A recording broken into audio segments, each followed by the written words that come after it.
Hindi rin naman pahuhuli ang mga Pinoy sa pagsalubong sa Pasko dahil dito sa atin, iba't ibang anyo naman ni Santa ang rumampa sa iba't ibang lugar sa Metro Manila. Yan sa pagpapatrol ni Gretchen Malalad. Kung may Santa Cup na nangangalaga sa seguridad sa mga mall, nandyan din si Santa Bombero. Bukod sa may responde tuwing may sunog, nag-iikot din si Santa sa mga barangay para mamigay ng regalong candy. At ngayong papalapit na ang Kapaskuhan, hit na hit naman ang mga banyagang Santa Claus na akalain mong galing sa North Pole. Merry Christmas! Pero sa hit na Santa's elves, fairies ang kasama ni Santa.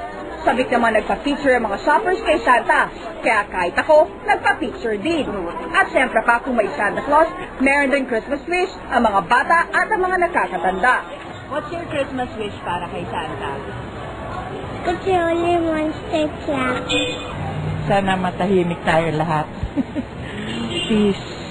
Santa Cup, Santa Bombero at Santa dito sa mall. Kapag nakita sila ng mga bata, ganun din nating mga nakakatanda, tiyak na nagbibigay sila ng kaligayahan at nagpipita ng ngiti sa ating mga mukha.